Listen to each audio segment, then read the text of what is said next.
en el país, no sé, a los ecuatorianos, ¿qué más nos queda por expectar en materia política o narcopolítica, en materia de justicia o narcojusticia, en materia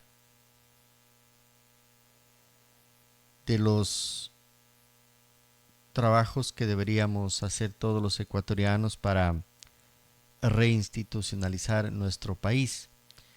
Ya lo que vamos viendo en las últimas horas, esta vorágine de alcanzar el poder de cualquier manera o de mantener el poder de cualquier manera, nos da la medida que no sé cuál es primero, si la corrupción y el poder o el poder y la corrupción, pero los ecuatorianos enfrentamos lamentablemente una crisis moral que nos está llevando al abismo.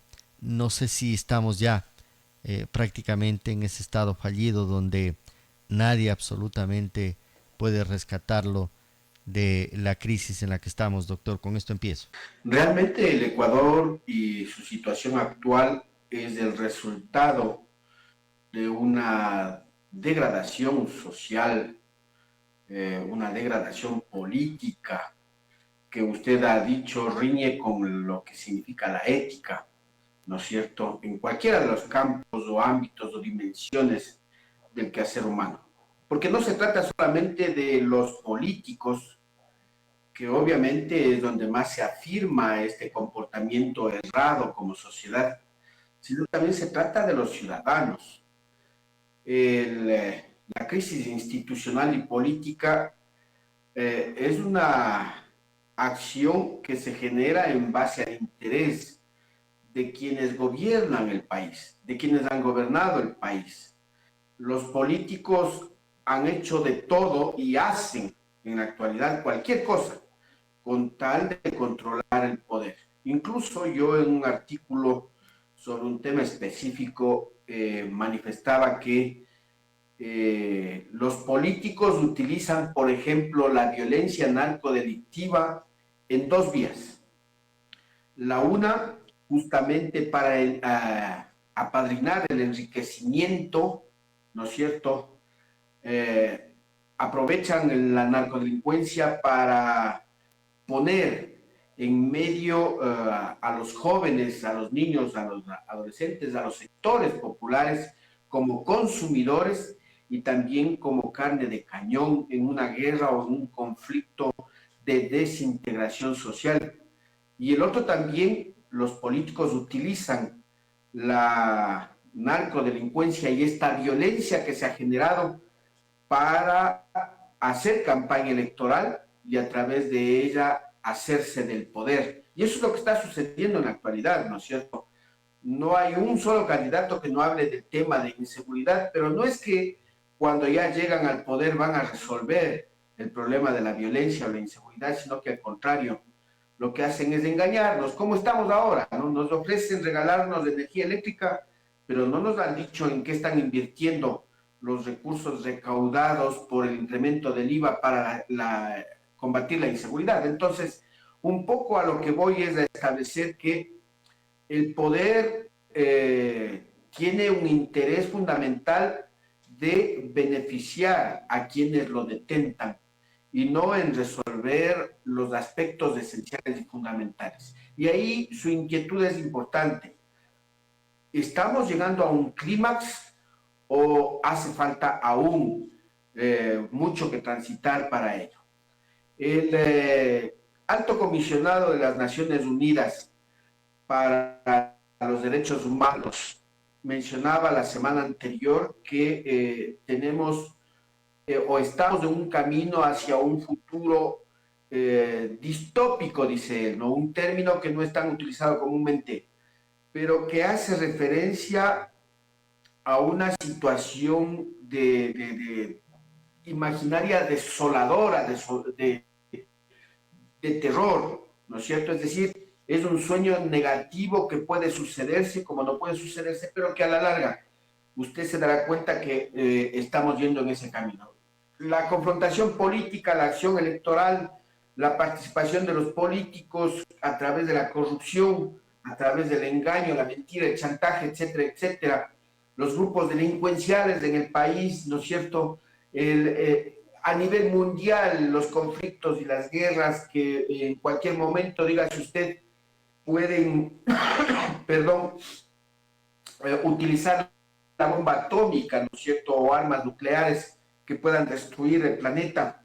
El planeta se está destruyendo, ahora estamos viviendo una consecuencia bastante compleja, ¿no es cierto?, en torno al calentamiento global y cuáles son los elementos como por ejemplo los incendios forestales, ¿sí? Es decir, hay muchos elementos de esta naturaleza. Yo estaba pensando también en el tema del exterminio que hay en Palestina por parte de Israel a ese pueblo, que nos da entonces como consecuencia que en el mundo la situación y en nuestro país en particular, sobre todo por ser un país atrasado y dependiente económicamente, no se vislumbra, digamos, mejores condiciones, sino que al contrario, una profundización o una agudización de condiciones muy sombrías para los ecuatorianos, y a ello contribuye la actitud también que como habitantes tenemos, ¿no es cierto? Aquí no vamos a tapar el sol con un dedo, no podemos acusar solo a los políticos o a los gobernantes, porque usted se da cuenta que el que vive al lado de nuestra casa está teniendo envidia o es egoísta con el otro, o ve cómo hacerle el mal al otro en cualquier lugar, en el trabajo, con el acoso laboral, ¿no es cierto?, el acoso sexual, la violencia, ¿no es cierto?, la intolerancia que ahora se presenta, por ejemplo, en los establecimientos educativos donde se pretende resolver los problemas a puño limpio, ¿no es cierto? Es decir, todos estos elementos son los que yo en lo personal digo es digamos, un ejemplo de la degradación social que el país y el mundo está atravesando en la actualidad y que no sabemos qué va a pasar más adelante. En medio de todas estas variables importantes para analizar la verdadera situación en la que se desempeñan ciertos países está, por ejemplo, el tema de la salud, algo tan precario que se ha vuelto ya en nuestro país. La salud no es la mejor, la que deberíamos tener para mejorar la calidad de vida de los ecuatorianos, no. Vemos que la salud ha disminuido notablemente en los últimos años. Los problemas que se dan entre el Ministerio de Finanzas, el Ministerio de Salud, los prestadores externos, el Instituto Ecuatoriano de Seguridad Social, etcétera, nos da la medida de que este eje tan importante para el desarrollo de los pueblos como es la salud también se ha venido a pique, es más, en nuestro país contaminado también por la narcodelincuencia, doctor. Mire, el tema de la salud es importante entender de que hay dos elementos, ¿no es cierto? La salud fisiológica y la salud psicológica. En el tema de la salud fisiológica resulta que no existe pues un proceso de implementación de políticas públicas para atender la prevención, ¿sí? Y que en definitiva la prevención significa entonces inyectar o insertar recursos en el cuidado previo, en los exámenes previos, en el médico de cabecera que se conoce, ¿no es cierto? Y que pueda recorrer los barrios, las comunidades y al mismo tiempo implementar algunas obras de saneamiento, por ejemplo, en el área rural para impedir el tema de contaminación de aguas y el tema también de usos, recursos, la nutrición y garantizar la seguridad alimentaria con productos de calidad, sin contaminación en los mercados y el consumo masivo que tenemos los ecuatorianos, capaz de que pueda reducirse obviamente el impacto en torno a la generación de enfermedades que a la larga se van produciendo como catastróficas, ¿no es cierto?, o crónicas, como el tema, por ejemplo, de la diabetes, que por la mala formación o educación en la cultura alimenticia nosotros vamos adquiriendo en el proceso de vida. Pero también es la salud psicológica, que significa cómo es que los estados o los gobiernos en las relaciones interpersonales actúan y puedan desarrollar procesos de concienciación sobre todo y de incorporación o inclusión de la población en acciones y actividades que puedan generar, digamos, empatías, que puedan generar actividades dinámicas, que puedan generar distractores respecto a las problemáticas que muchas veces son serias. Y a ello se suma lo que usted señala, la problemática ya de lo que significa invertir en salud curativa, que son los hospitales y las casas de salud a través del Ministerio de Salud o el Instituto Ecuatoriano de Seguridad Social. Usted ha informado permanentemente cómo es que las farmacias o los botiquines de las casas de salud del Estado y del seguro Social han ido quedando obsoletas cuando no tienen la alimentación de los fármacos que requieren los pacientes de cada uno de estos centros médicos. Pero también la ausencia de especialistas, la ausencia de médicos, la ausencia de camas hospitalarias, ¿no es cierto? La ausencia de casas de salud en áreas importantes de los territorios del país, porque a veces una casa hospitalaria tiene que hacer atención a toda una región y eso es complejo y complicado. Y van quedándose pues relegadas las atenciones, incluso las operaciones o cirugías que puedan tener derecho. Estos elementos a los que se suman, ya si hablamos y si somos, digamos, y que no se nos vea como mal visionarios, pero si somos predictores de lo que puede suceder.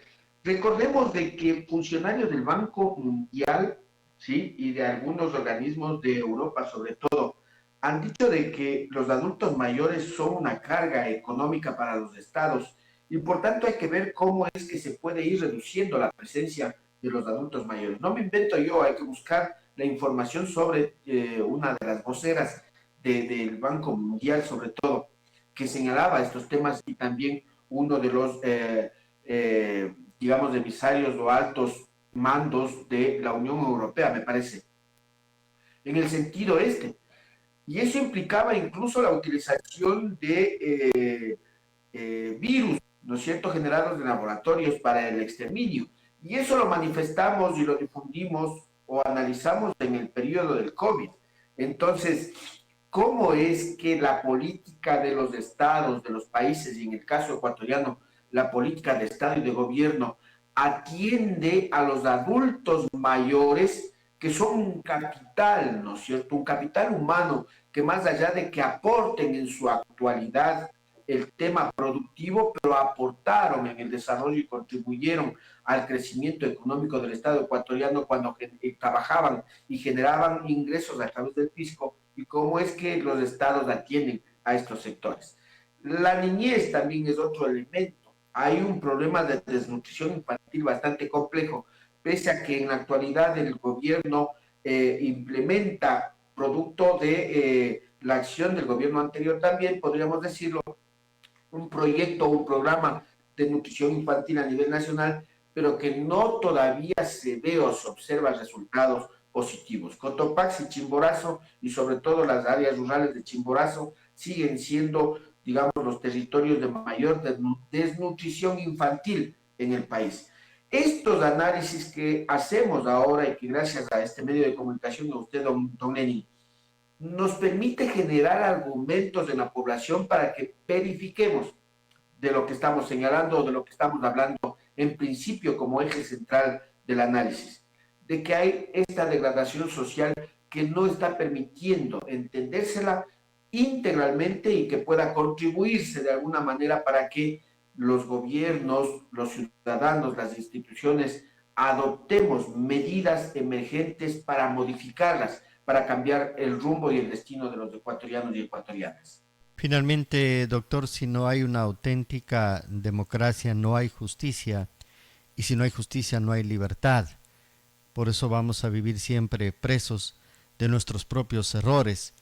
El calendario electoral decorre inexorablemente, no hay nada que cambiar a ella, simplemente habrá que ver cómo queda en la papeleta electoral y ver si este ejercicio de la democracia nos permite encontrar justicia para hallar libertad. Doctor, con esto termino. Coincido con usted, el hecho es justicia, el hecho es libertad, el hecho es participación democrática, más allá de lo que significa, y siempre lo hemos mencionado, elegir de entre los que están en la papeleta. La democracia para mí es decidir qué país queremos y hacia dónde queremos llegar o ir y cómo es que nos vemos en el futuro. Lamentablemente aquí lo que se hace es solamente elegir entre los nombres y apellidos y fotografías que nos ponen en las papeletas. Justicia. Justicia lamentablemente es a medias, o término medio, ¿no es cierto? Y no me refiero solamente en el tema de la institucionalidad jurídica o de las cortes, me refiero a la justicia social. La justicia social forma parte entonces del elemento esencial de vida de los pobladores de un territorio y esa justicia social está dada en función de cómo es que los políticos gobiernan en los estados, de cómo es que las instituciones jurídicas aplican en derecho la calificación y el respeto de los derechos de los ciudadanos y también la sanción al cometimiento de delitos en el país, de cómo es que los ciudadanos, las instituciones, los políticos, los gobernantes, respetamos o vivimos en armonía con la naturaleza y que esa armonía implique entonces garantizar que la naturaleza nos siga proveyendo de alimentos, de ambiente, de agua, ¿no es cierto? Que es un tema que también hay que analizarlo siempre sobre la base incluso de este calentamiento global que está generando consecuencias drásticas, de cómo los políticos a nivel nacional, mundial e internacional y los grandes acumuladores de riqueza dejan de hacer de todo con tal de seguir acumulando, incluso destruyendo el planeta tal cual lo están haciendo. Están exterminando a la especie humana, obviamente, y en función de ello, diría yo, estamos en la era de los nuevos dinosaurios humanoides que al final de los finales van a terminar con este planeta, no producto de una explosión, ¿no es cierto?, atómica, sino más bien de la acción del ser humano sobre la naturaleza y su propia especie.